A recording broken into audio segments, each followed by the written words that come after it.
राधे राधे दोस्तों। ओम नमो नारायणा। दोस्तों, मेरी इस वीडियो को देखने के लिए बहुत बहुत धन्यवाद, क्योंकि मैं आज आपको बहुत ज़रूरी जानकारी दे रही हूँ। देखिए दोस्तों, अगर आप बृहस्पतिवार का व्रत शुरू करने जा रहे हैं तो शुरू करने से पहले आपको ये वीडियो देखना बनता है, क्योंकि इस वीडियो में आपको मैं गुरु बृहस्पतिवार के व्रत से जुड़ी जितनी भी नियम हैं वो सब बताऊँगी, और बताऊँगी आप किस तरीके से व्रत करें जिससे कि विष्णु भगवान जी आपके व्रत से प्रसन्न हों और आपका जो व्रत है वो फले फूले। तो चलिए आइए शुरू करते हैं बिना देरी करे। देखिए दोस्तों, जब भी हम कोई भी व्रत शुरू करते हैं ना तो सबसे पहले देखते हैं अच्छी तिथि, कि हम किस तिथि में शुरू करें जो बृहस्पतिवार देव के व्रत हमारे फल जाएं और उनका हमें फ़ायदा हो और हमारी मनोकामना पूर्ण हो। तो सबसे पहले आपको उसका चुनाव करना है। उसके लिए आपको चाहिए अनुराधा नक्षत्र।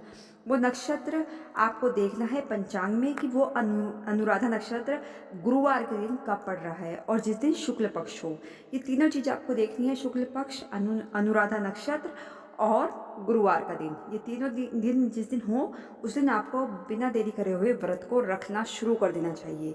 और जब भी आप व्रत करना शुरू करें तो संकल्प जरूर लें।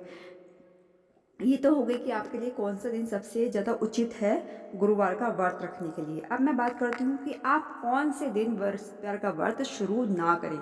तो वो है पौष का महीना। देखिए दोस्तों, मैं आपको ये नहीं बता सकती वो इंग्लिश का कौन सा महीना होगा। हिंदी महीना है पौष का महीना, जिसको पूस का महीना भी कहते हैं। ये आगे पीछे चलता रहता है, कभी जनवरी में, कभी दिसंबर में, कभी नवंबर में, ऐसे आता रहता है। तो आपको वो भी पंचांग में देखना होगा कि पौष का महीना कब आता है, तो आपको उस समय व्रत शुरू नहीं करना है।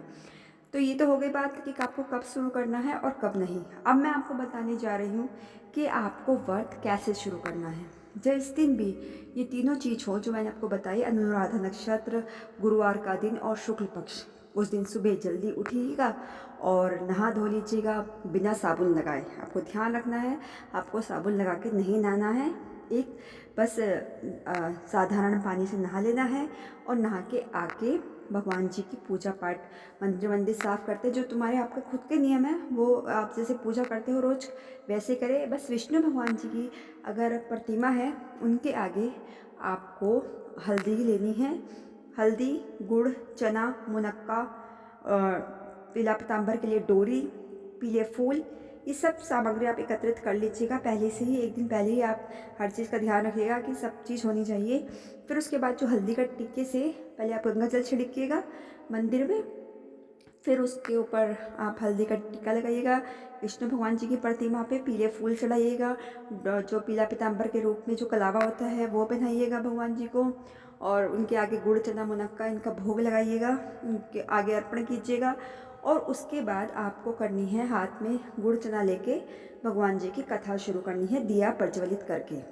फिर जब आप दिया प्रज्वलित कर लेंगे उसके बाद आप हाथ में गुड़ चना लेके कथा आपको कोई सुनाए तो अच्छा है, आप खुद बोले तो अच्छा है, जैसे भी आप कथा कहने के बाद आपको आरती जरूर करनी है। और फिर आपका भगवान जी के आगे आपको संकल्प लेना है कि हे गुरुदेव महाराज, मेरी ये मनोकामना है, जो भी आपकी मनोकामना है, शादी की, संतान की, धन धान्य की, या कुछ भी आपकी मनोकामना है वो भगवान जी के आगे बोलनी है कि मैं व्रत रख रही हूँ, मेरे व्रत को पूर्ण कीजिएगा बिना विघ्न बाधा के।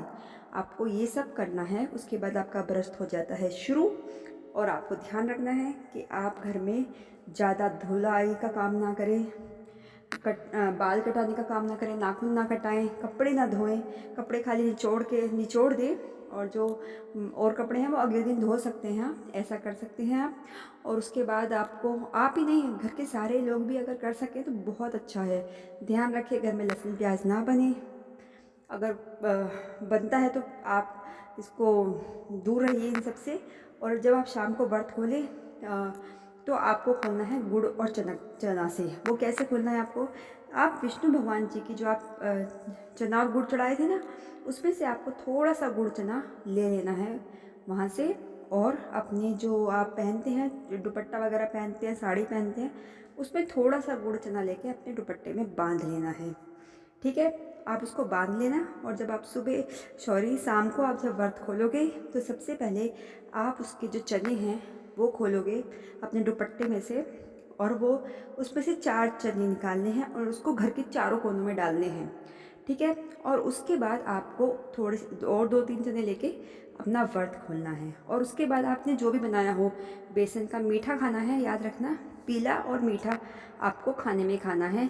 चाहे आप तो बेसन के लड्डू खाएं, बेसन का हलवा खाएं, वो आपकी मर्ज़ी है, लेकिन नमक का कुछ भी नहीं खाना है। उसके बाद आप व्रत खोलिएगा तो आपका व्रत यहाँ पे हो जाता है। ये तो हो गए कि आपको व्रत वाले दिन क्या करना है, वो मैंने आपको पूरी की पूरी जानकारी दे दी।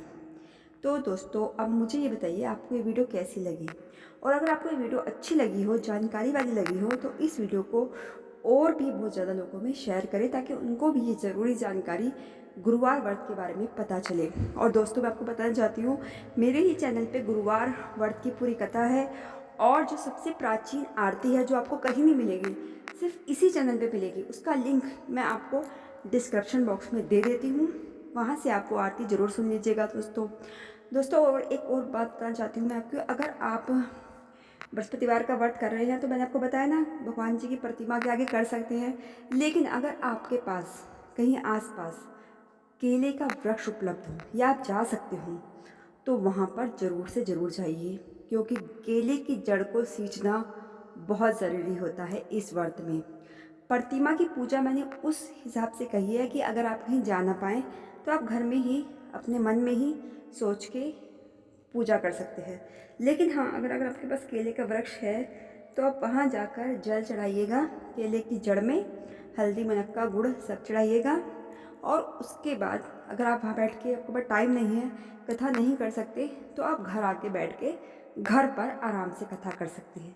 लेकिन अगर आपके पास व्यवस्था है कि आपके पास केले का पेड़ है मंदिर में या आसपास, तो आप वहाँ पे जल चढ़ा लीजिएगा जाके, और कथा घर आके कर लीजिएगा। अगर आप कथा भी नहीं कर सकते हैं तो बहुत ही अच्छी बात है, आप वहाँ बैठ के कथा भी कर लीजिएगा और गुरु मंत्र पढ़ लीजिएगा। गुरु जी के जो गुरु बृहस्पतिवार का जो मंत्र होता है, ओम ग्राम ग्रीम ग्रोम स गुरुवे नमः, इसका 108 माला कर लीजिएगा। अगर आप विद्यार्थी हैं तो आपके लिए बहुत अच्छा है ये मंत्र पढ़ना, इसको पढ़िएगा। अगर आप व्रत नहीं करते हैं तो आप फिर भी ये कथा कर लीजिएगा और बृहस्पतिवार की पूजा कर लीजिएगा, केले की जड़ को सींच लीजिएगा, तो भी आपको भगवान जी का आशीर्वाद ज़रूर मिलेगा। तो दोस्तों कैसी लगी आपको मेरी वीडियो, मुझे ज़रूर कमेंट में बताइएगा। राधे राधे। ओम नमो नारायण।